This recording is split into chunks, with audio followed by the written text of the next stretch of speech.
सत श्री अकाल, नमस्कार। अपना पंजाब NRI टीवी चैनल देख रहे दर्शकों का मैं सोनिया स्वागत करदी हां। खबरां दी शुरुआत करदी हां जिथे अमरीकी नागरिकता बिल 2021 ਨੂੰ संसद ਵਿੱਚ पेश ਕੀਤਾ ਗਿਆ है। इस दे जरिए रोजगार आधारित ग्रीन कार्ड ਲਈ ਕਿਸੇ ਦੇਸ਼ ਦੇ ਪ੍ਰਵਾਸੀਆਂ ਦੀ ਗਿਣਤੀ ਸੀਮਤ ਕਰਨ ਤੇ ਪਹਿਲਾਂ ਲਗਾਈ ਗਈ ਰੋਕ ਖਤਮ ਕੀਤੀ ਜਾਵੇਗੀ।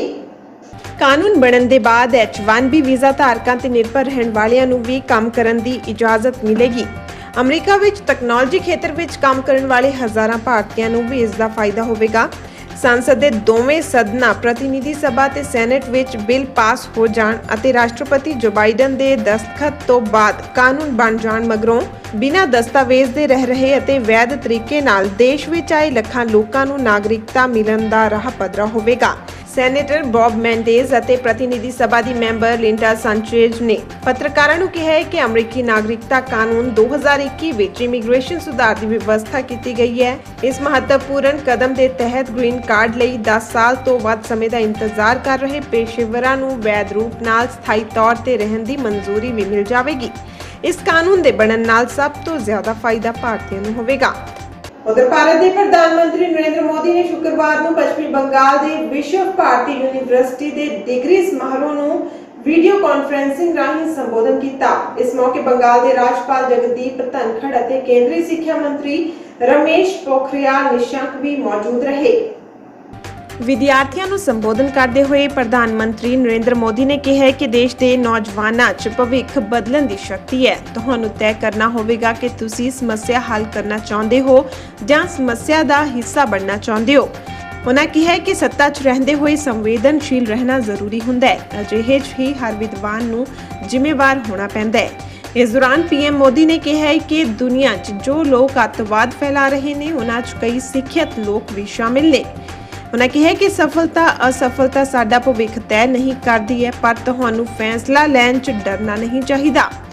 ਨਵੀਂ ਸਿੱਖਿਆ ਨੀਤੀ ਦਾ ਜ਼ਿਕਰ ਕਰਦੇ ਹੋਏ ਪ੍ਰਧਾਨ ਮੰਤਰੀ ਨੇ ਕਿਹਾ ਕਿ ਅੱਜ ਭਾਰਤ 'ਚ ਜੋ ਨਵੀਂ ਰਾਸ਼ਟਰੀ ਸਿੱਖਿਆ ਨੀਤੀ ਬਣੀ ਹੈ ਉਹ ਪੁਰਾਣੀਆਂ ਬੇੜੀਆਂ ਤੋੜਨ ਦੇ ਨਾਲ ਹੀ ਵਿਦਿਆਰਥੀਆਂ ਨੂੰ ਆਪਣੀ ਸ਼ਕਤੀ ਦਿਖਾਉਣ ਦੀ ਪੂਰੀ ਆਜ਼ਾਦੀ ਦਿੰਦੀ ਹੈ। विश्व भारती की बहुत बड़ी भूमिका है। इस वर्ष हम अपने आजादी के 75वें वर्ष में प्रवेश कर रहे हैं। विश्व भारती के प्रत्येक विद्यार्थी की तरफ से देश को सबसे बड़ा उपहार होगा कि भारत की छवि को और निखारने के लिए हम सब मिलकर के और विशेष करके मेरे नौजवान साथी ज्यादा से ज्यादा लोगों को जागरूक करें।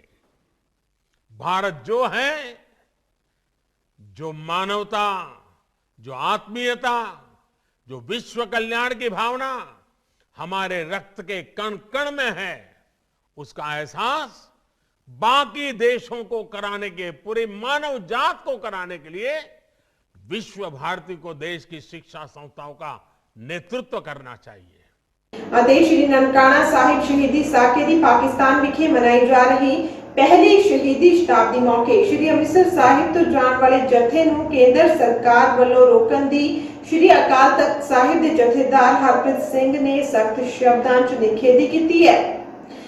ਮੀਡੀਆ ਨਾਲ ਗੱਲਬਾਤ ਕਰਦਿਆਂ ਸਿੰਘ ਸਾਹਿਬ ਗਿਆਨੀ ਹਰਪ੍ਰੀਤ ਸਿੰਘ ਨੇ ਕੇਂਦਰ ਸਰਕਾਰ ਦੀ ਇਸ ਕਾਰਵਾਈ ਨੂੰ ਸਿੱਖਾਂ ਦੀਆਂ ਭਾਵਨਾਵਾਂ ਅਤੇ ਧਾਰਮਿਕ ਆਸਥਾ ਉੱਤੇ ਇੱਕ ਵੱਡਾ ਹਮਲਾ ਦੱਸਦਿਆਂ ਕਿਹਾ ਕਿ ਇਸ ਦੀ ਜਿੰਨੀ ਵੀ ਨਿੰਦਿਆ ਕੀਤੀ ਜਾਵੇ ਉਹ ਘੱਟ ਹੈ। ਉਹਨਾਂ ਨੇ ਹੋਰ ਕਿਹਾ ਕਿ ਮੈਂ ਸਮਝਦਾ ਹਾਂ ਕਿ ਕੇਂਦਰ ਦੀ ਭਾਜਪਾ ਸਰਕਾਰ ਦਾ ਇਹ ਸਿੱਖਾਂ ਦੀ ਆਸਥਾ ਉੱਤੇ ਇੱਕ ਵੱਡਾ ਹਮਲਾ ਹੈ। ਉਹਨਾਂ ਗੱਲਬਾਤ ਦੌਰਾਨ ਕਿਹਾ ਕਿ ਧਾਰਮਿਕ ਯਾਤਰਾਵਾਂ ਉੱਤੇ ਮੁਗਲ ਦੌਰ 'ਚ ਵੀ ਪਾਬੰਦੀਆਂ ਲਗਾਈਆਂ ਜਾਂਦੀਆਂ ਸਨ। ਫਰਕ ਸਿਰਫ ਇੰਨਾ ਹੈ ਕਿ ਉਸ ਦੌਰ ਵਿੱਚ ਹਿੰਦੂ ਭਾਈਚਾਰੇ ਨੂੰ ਧਾਰਮਿਕ ਸਥਾਨ ਉੱਤੇ ਜਾਣ ਤੋਂ ਰੋਕਿਆ ਜਾਂਦਾ ਸੀ ਅਤੇ ਹੁਣ ਕੇਂਦਰ ਦੀ ਭਾਜਪਾ ਸਰਕਾਰ ਨੇ ਸਿੱਖਾਂ ਉੱਤੇ ਧਾਰਮਿਕ ਹਮਲਾ ਕਰਦੇ ਹੋਏ ਇਹ ਨਿੰਦਣਯੋਗ ਕਾਰਵਾਈ ਕੀਤੀ ਹੈ। ਜ਼ਿਕਰਯੋਗ ਹੈ ਕਿ ਸ਼ਹੀਦੀ ਸਾਕੇ ਦੀ ਸ਼ਤਾਬਦੀ ਲਈ ਸ਼੍ਰੋਮਣੀ ਗੁਰਦੁਆਰਾ ਪ੍ਰਬੰਧਕ ਕਮੇਟੀ ਵੱਲੋਂ ਸਿੱਖ ਸ਼ਰਧਾਲੂਆਂ ਦਾ ਇੱਕ ਜਥਾ ਗੁਰਦੁਆਰਾ ਸਾਹਿਬ ਸ਼੍ਰੀ ਨਨਕਾਣਾ ਸਾਹਿਬ ਪਾਕਿਸਤਾਨ ਲਈ ਰਵਾਨਾ ਹੋਣਾ ਸੀ, ਪਰ ਐਨ ਮੌਕੇ ਉੱਤੇ ਜਥੇ ਨੂੰ ਪਾਕਿਸਤਾਨ ਜਾਣ ਦੀ ਇਜਾਜ਼ਤ ਨਾ ਦੇ ਕੇ ਰੋਕ ਲਗਾ ਦਿੱਤੀ ਗਈ ਹੈ। ਉਧਰ ਦੂਜੇ ਪਾਸੇ ਕੇਂਦਰ ਸਰਕਾਰ ਦੀ ਇਸ ਕਾਰਵਾਈ ਉੱਤੇ ਸੰਤ ਸਮਾਜ ਨਾਲ ਜੁੜੀਆਂ ਧਾਰਮਿਕ ਸ਼ਖਸੀਅਤਾਂ ਵੱਲੋਂ ਵੀ ਕੇਂਦਰ ਸਰਕਾਰ ਦੇ ਇਸ ਵਤੀਰੇ ਦੀ ਨਿੰਦਿਆ ਕੀਤੀ ਜਾ ਰਹੀ ਹੈ। ਨਨਕਾਣਾ ਸਾਹਿਬ ਸਿੱਖਾਂ ਲਈ ਬਹੁਤ ਅਹਿਮ ਹੈ। ਬਿਲਕੁਲ ਉਸੇ ਤਰ੍ਹਾਂ ਅਹਿਮ ਹੈ ਜਿਵੇਂ ਮੁਸਲਮਾਨਾਂ ਲਈ ਮੱਕਾ ਮਦੀਨਾ, ਹਿੰਦੂਆਂ ਲਈ ਅਯੁੱਧਿਆ, ਬਨਾਰਸ ਤੇ ਜਗਨਨਾਥਪੁਰੀ ਆਦਿਕ ਸਥਾਨ। ਸ੍ਰੀ ਨਨਕਾਣਾ ਸਾਹਿਬ ਦੀ ਪਾਵਨ ਧਰਤੀ ਦੇ ਉੱਤੇ 100 ਸਾਲ ਪਹਿਲਾਂ ਇੱਕ ਹੌਲਨਾਕ ਸਾਕਾ ਵਾਪਰਿਆ ਸੀ, ਜਿਸ ਵਿੱਚ ਸੈਂਕੜੇ ਸਿੱਖਾਂ ਨੇ ਸ਼ਹੀਦੀਆਂ ਪ੍ਰਾਪਤ ਕੀਤੀਆਂ ਸੀ।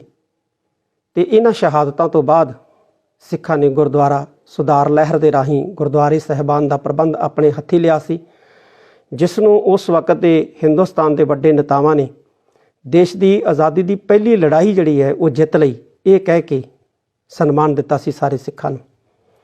100 ਸਾਲਾ ਸ਼ਤਾਬਦੀ ਖਾਲਸਾ ਪੰਥ ਨਨਕਾਣਾ ਸਾਹਿਬ ਦੇ ਸ਼ਹੀਦਾਂ ਦੀ ਯਾਦ ਦੇ ਵਿੱਚ ਮਨਾਉਣ ਵਾਸਤੇ ਨਨਕਾਣਾ ਸਾਹਿਬ ਜਾ ਰਿਹਾ ਸੀ।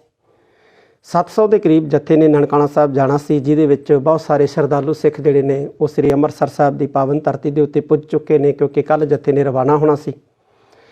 ਐਨ ਮੌਕੇ ਦੇ ਉੱਤੇ ਭਾਰਤ ਸਰਕਾਰ ਨੇ ਜੱਥੇ ਨੂੰ ਇਜਾਜ਼ਤ ਨਾ ਦੇ ਕੇ ਬਹੁਤ ਹੀ ਗਲਤ ਕੰਮ ਕੀਤਾ। ਮੈਂ ਸਮਝਦਾ ਕਿ ਕੇਂਦਰ ਸਰਕਾਰ ਦਾ, ਕੇਂਦਰ ਦੀ BJP ਸਰਕਾਰ ਦਾ ਇਹ ਸਿੱਖਾਂ ਦੀ ਆਸਥਾ ਦੇ ਉੱਤੇ ਇੱਕ ਕਿਸਮ ਦਾ ਹਮਲਾ ਹੈ। ਔਰ ਮੈਨੂੰ ਕੋਈ ਹੈਰਾਨਗੀ ਵੀ ਨਹੀਂ ਹੈ, ਕਿਉਂਕਿ ਧਾਰਮਿਕ ਯਾਤਰਾ ਦੇ ਉੱਤੇ ਪਾਬੰਦੀਆਂ ਜਿਹੜੀਆਂ ਉਹ ਮੁਗਲ ਦੌਰ ਦੇ ਵਿੱਚ ਵੀ ਲੱਗਦੀਆਂ ਰਹੀਆਂ। ਫਰਕ ਸਿਰਫ ਇੰਨਾ ਹੈ ਕਿ ਉਸ ਦੌਰ ਦੇ ਵਿੱਚ ਹਿੰਦੂਆਂ ਨੂੰ ਯਾਤਰਾ ਕਰਨ ਤੋਂ ਰੋਕਿਆ ਜਾਂਦਾ ਸੀ, ਤੇ ਅੱਜ ਇਸ ਆਜ਼ਾਦ ਭਾਰਤ ਦੇ ਵਿੱਚ ਸਿੱਖਾਂ ਨੂੰ ਜਿਹੜਾ ਹੈ ਆਪਣੇ ਬਹੁਤ ਹੀ ਪਾਵਨ ਪਵਿੱਤਰ ਅਸਥਾਨ ਸ੍ਰੀ ਨਨਕਾਣਾ ਸਾਹਿਬ 'ਤੇ ਜਾਣ ਤੋਂ ਜਿਹੜਾ ਉਹ ਰੋਕਿਆ ਗਿਆ ਇੱਕ ਕਿਸਮ ਦਾ। ਔਰ ਬਹਾਨਾ ਵੀ ਜਿਹੜਾ ਹੈ ਉਹ ਬੇਤੁਕਾ ਬਣਾਇਆ ਗਿਆ, ਕਿਉਂਕਿ ਨਵੰਬਰ ਦੇ ਵਿੱਚ ਗੁਰੂ ਨਾਨਕ ਸਾਹਿਬ ਜੀ ਦਾ ਪ੍ਰਕਾਸ਼ ਪੁਰਬ ਜੱਥਾ ਜਿਹੜਾ ਹੈ ਉਹ ਸ੍ਰੀ ਨਨਕਾਣਾ ਸਾਹਿਬ ਦੀ ਪਾਵਨ ਧਰਤੀ ਦੇ ਉੱਤੇ ਮਨਾ ਕੇ ਆਇਆ। ਇਸ ਲਈ ਅੱਜ ਦੀ ਜਿਹੜੀ ਭਾਰਤ ਸਰਕਾਰ ਦੀ ਇਹ ਕਾਰਵਾਈ ਹੈ ਬਹੁਤ ਹੀ ਜ਼ਿਆਦਾ ਨਿੰਦਣਯੋਗ ਹੈ। ਮੈਂ ਇੱਕ ਵਾਰੀ ਫਿਰ ਕਹਿਣਾ ਚਾਹਾਂਗਾ ਕਿ ਅੱਜ ਕੇਂਦਰ ਸਰਕਾਰ ਨੇ ਸਿੱਖਾਂ ਦੀ ਆਸਥਾ ਦੇ ਉੱਤੇ ਹਮਲਾ ਕੀਤਾ ਹੈ। ਇਹ ਸਨ ਸਾਡੀਆਂ ਅੱਜ ਦੀਆਂ ਖਬਰਾਂ। ਇਸੇ ਦੇ ਨਾਲ ਹੀ ਨਵੀਆਂ ਤੇ ਤਾਜ਼ੀਆਂ ਖਬਰਾਂ ਲੈ ਕੇ ਜਲਦ ਹਾਜ਼ਰ ਹੋਵਾਂਗੇ। ਤਦ ਤੱਕ ਲਈ ਮੈਨੂੰ ਦਿਓ ਇਜਾਜ਼ਤ। ਧੰਨਵਾਦ।